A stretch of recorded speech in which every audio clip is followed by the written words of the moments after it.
Saudara, pemerintah kembali akan menaikkan iuran BPJS Kesehatan di tengah pandemi virus corona. Walau kebijakan ini pernah dibatalkan oleh Mahkamah Agung sebelumnya, pemerintah menyebut keputusan ini diambil untuk menjaga keberlanjutan program jaminan kesehatan nasional.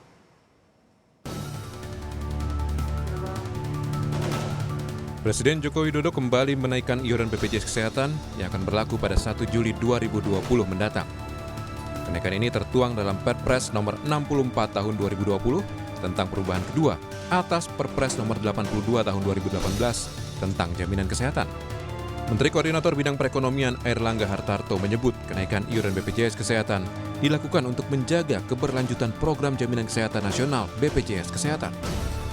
BPJS ya sesuai dengan apa yang sudah diterbitkan. Nah tentunya ini adalah untuk menjaga keberlanjutan dari BPJS Kesehatan untuk ada iuran yang disubsidi pemerintah. Nah ini yang tetap diberikan subsidi, sedangkan yang lain tentu menjadi iuran yang diharapkan bisa menjalankan keberlanjutan daripada operasi BPJS Kesehatan.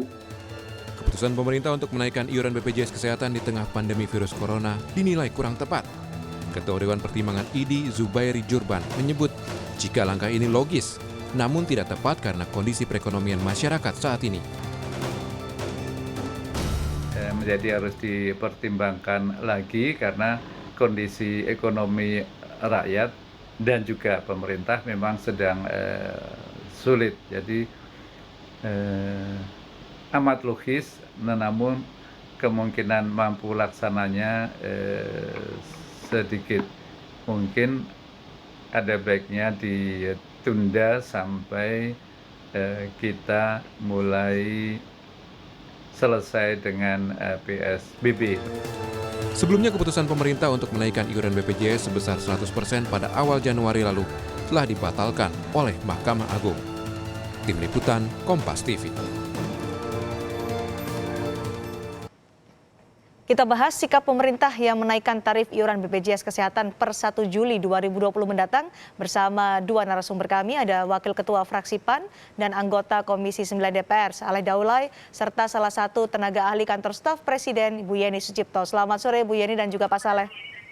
Selamat sore. Saya ke Bu Yeni untuk tahu bagaimana apa sebenarnya latar belakang atau pemikiran dari pemerintah hingga menaikkan iuran BPJS per 1 Juli 2020 di tengah pandemi ini dan juga pernah dibatalkan oleh Mahkamah Agung terkait dengan iuran BPJS ini. Saya sampaikan seperti yang disampaikan oleh perwakilan pemerintah sebelumnya, bahwa ini adalah untuk menjamin keberlanjutan operasional dari BPJS. Okay. Tapi perlu pemahaman secara utuh sebenarnya di dalam menguliti mengenai persoalan Perpres 64 tahun 2020 ini.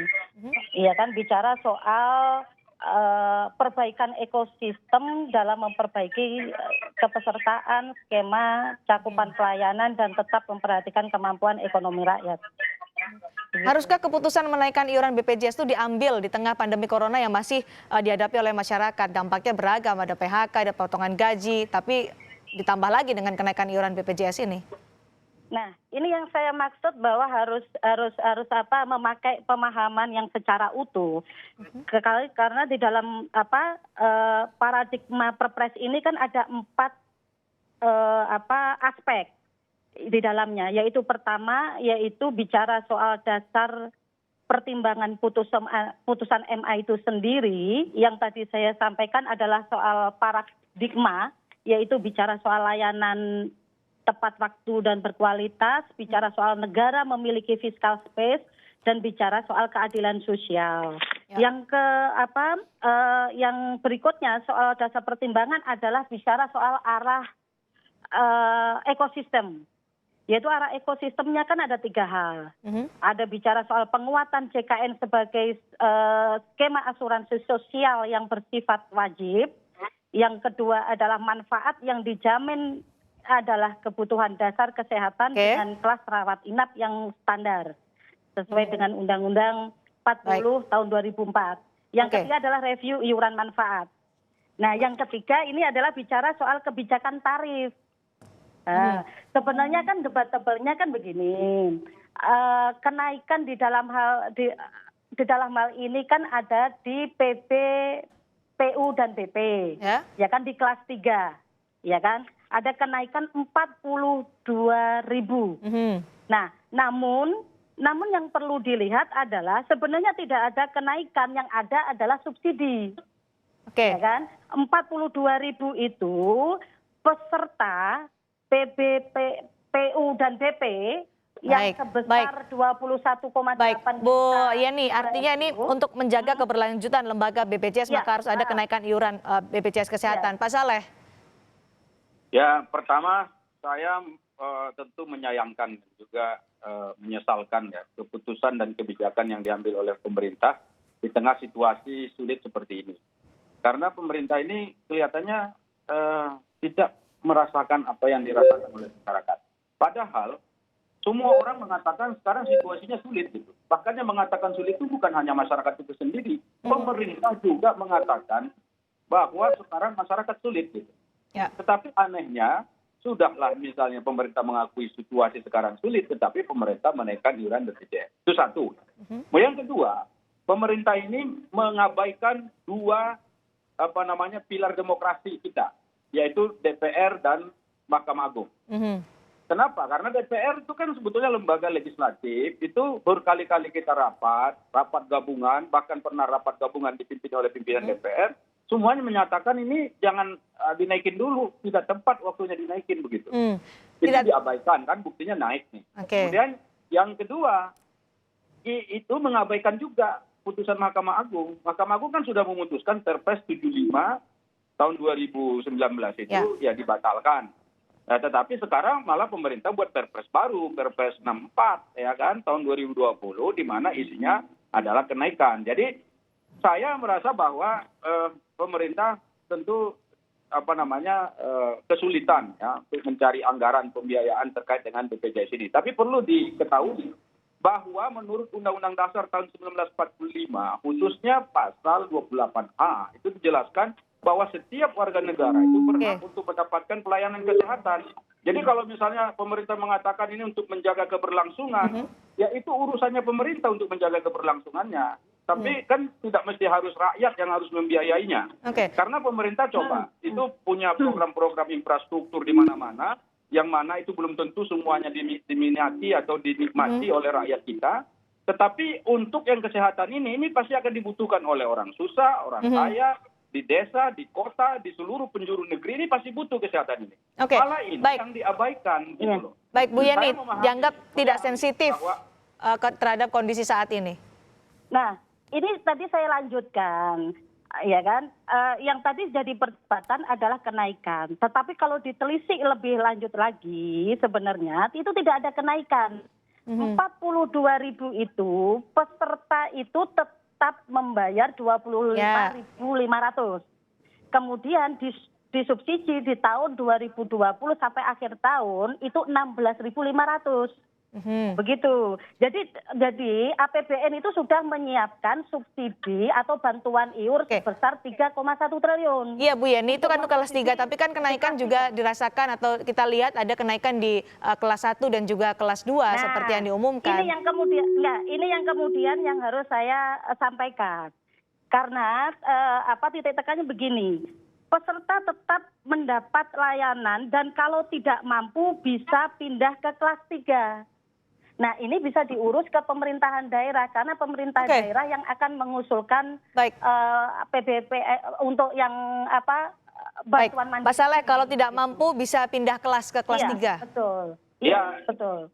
Jadi gini, saya mau bantah dulu. Siapa bilang nggak ada kenaikan? Ya kenaikan dong, namanya juga Perpres tentang kenaikan, bagaimana? Coba sekarang dilihat itu. Betul bahwa ada subsidi untuk tahun 2020, yaitu antara bulan Juli sampai bulan Desember. Tapi coba lihat per Januari 2021, di dalam Perpres yang sama, itu ada kenaikan. Rakyat membayar 35.000, bukan 25.500. Subsidinya hanya 7.000. Berarti ada kenaikan 9.500. Jangan anggap kita ini orang bodoh juga menghitung-hitung ini. Jadi coba bayangkan kalau nanti Mbak Yeni datang ke dapil saya, akan saya tunjukin bagaimana orang susah di sana. Masyarakat sekarang sedang menjerit, menangis di sana gitu. Ya sekarang misalnya katakan di dalam satu keluarga itu ada 5 orang ya yang harus terdaftar di BPJS karena menurut undang-undang semua mereka harus diwajibkan untuk mendaftar jadi peserta BPJS. Kalau 5 orang dikali 35.000, berarti mereka satu keluarga itu harus membayar 175.000 per bulan, sakit atau sehat. Menggunakan kartu atau tidak menggunakan kartu tetap harus membayar. Bayangkan sanggup nggak mereka untuk membayar? Di tempat saya banyak yang mengatakan tidak sanggup. Siapa bilang nggak ada kenaikan?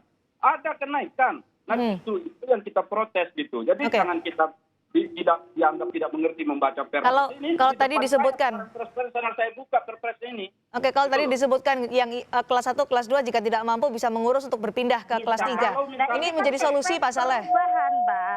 Perpres perubahan 64 2020 ini adalah memperbaiki per 1 Juli. Gitu loh, yang akan dilakukan nanti. Makanya peserta itu akan membayar 25.500 sesuai dengan Perpres 64 2020. Nah, nanti disubsidi 16.500 dibayar oleh pusat. Begitu loh, 2021 itu juga kemudian disubsidi oleh pusat dan daerah. Begitu. Di dalam aturan perpresnya jelas. Oke, silakan Pak Saleh. Tarif. Ya, jadi memperbaiki peraturan yang sebelumnya dianggap tidak sensitif terhadap masyarakat. Gitu. Saya mau kasih tahu sama Mbak Yeni ya, ini kita ini sudah hampir 4,5 tahun ini bicara soal ini. Jadi jangan dianggap saya tidak mengerti. Bahwa nanti 2021 itu ada kenaikan itu dulu, jangan dibilang enggak. Kalau kelas 1, kelas 2 kan sudah pasti naik. Itu kan ada sekarang yang lucu itu begini sebetulnya kenaikan ini. Yang tidak konsisten begini. Kemarin pada Perpres 75 kan kenaikannya 42.000, kemudian 110.000, kemudian 160.000. Kan begitu. Sekarang diperbaiki perpresnya dengan Perpres 64. Jadi bayarannya sekarang 35.000, kemudian 100.000 dan 150.000. Nah sekarang pertanyaan saya, berarti kalau misalnya ada 2 pilihan pembayaran seperti ini ada nggak jaminan bahwa BPJS itu nanti tidak akan merugi atau tidak akan kekurangan bayar? Misalnya kalau dengan adanya kenaikan iuran ini katanya kan untuk menjaga keberlangsungan. Nah kalau misalnya nggak ada kenaikan itu apakah BPJS ini pelayanan kesehatan dan BPJS ini tidak berlangsung? Itu salah. Negara harus menyiapkan pelayanan kesehatan bagi masyarakat, nggak boleh enggak. Karena itu amanat konstitusi, nggak boleh melanggar amanat konstitusi. Pak Saleh, artinya kalau menurut Anda apakah ini momennya saja tidak pas ketika ada kenaikan iuran BPJS atau ada hal-hal lain yang harusnya menjadi prioritas untuk diperbaiki terlebih dahulu sebelum menaikkan iuran BPJS kepada anggotanya? Banyak masalah yang sudah kami sampaikan kepada pemerintah sehingga pada saat ini tidak tepat. Sebelum pandemi ini, sebelum wabah COVID-19 ini, ya, kita sudah menolak kenaikan ini. Apalagi ditambah dengan ada pandemi ini satu ya. Kemudian yang kedua soal pendataan ini belum lengkap. Ya katakanlah misalnya itu ada masyarakat yang miskin tapi nggak dapat PBI. Ada masyarakat yang katakanlah mampu tapi justru mendapat PBI. Ada anggota DPR. Justru teman saya di Komisi 9 dapat PBI. Kan lucu ini. Berarti kan ada masalah pendataan yang tidak benar. Kemudian yang kedua, ada lagi di sana misalnya coba lihat bagaimana pelayanan kesehatan yang diterima oleh peserta BPJS ini. Yang semuanya itu dikeluhkan oleh masyarakat pada kita. Berarti masih banyak persoalan termasuk fraud. Kecurangan-kecurangan yang terjadi dalam pelayanan kesehatan ini, dalam pelayanan BPJS ini yang perlu diperbaiki sampai hari ini. Dan itu diakui oleh BPJS sendiri, diakui oleh Kementerian Kesehatan, yang menurut saya itu jadi prioritas dulu. Masih harus diperbaiki, ada beberapa hal yang menjadi concern dari Pak Saleh. Ya, Bu Yeni, carilah alternatif pembiayaan lainnya. Bu Yeni, ini banyak sekali kontra terkait dengan kenaikan iuran BPJS yang diatur dalam Perpres ini. Ada yang meminta bahwa ini kalau dinaikkan paling tidak perhatikan dulu lah karena PSBB ini banyak dampaknya kepada masyarakat. Apakah ini akan tetap berlanjut di tengah polemik yang ada di masyarakat ini? Ya kalau sesuai dengan Perpres 64 tahun 2020 dan akan diimplementasikan 1 Juli, mungkin akan diimplementasikan 1 Juli. Makanya saya tadi menyampaikan bahwa pemahamannya secara utuh. Ya kan ada 4 aspek. soal dasar pertimbangan, konsep dasar, kemudian kebijakan tarif dan substansi perpres. Nah, dalam substansi perpres ini salah satunya adalah bagaimana terus soal restrukturisasi dan relaksasi. Oke, tapi suara-suara dari masyarakat akan didengarkan nanti setelah ini banyak sekali protesnya juga, Bu Yeni. Betul. Ini kan menjadi salah satu PR di dalam substansi perpres, yaitu bicara soal tata kelola, ya kan? Perbaikan tata kelola sistem layanan. Di dalam Perpres 64 tahun 2020 itu ada. Ya kan? Di dalam 2 tahun sekali perlu ada peninjauan. Itu juga ada di dalam Perpres. Baik. Kemudian penerapan secara bertahap sampai dengan paling lambat tahun 2022. Jadi kalau kita bicara soal tata kelola, itu bicara soal transparansi, partisipasi, akuntabilitas dibangun di dalam sistem BPJS. Nah, di dalam hal ini DPR juga ikut serta di dalam mengawal, kan begitu di dalam. Masih ada evaluasi artinya ya dalam penerapannya. Ya, baik, terima kasih Bu Yeni, terima kasih juga Pak Saleh menyoroti juga terkait dengan pro dan kontra kenaikan iuran BPJS ini. Dan terima kasih dua narasumber kami.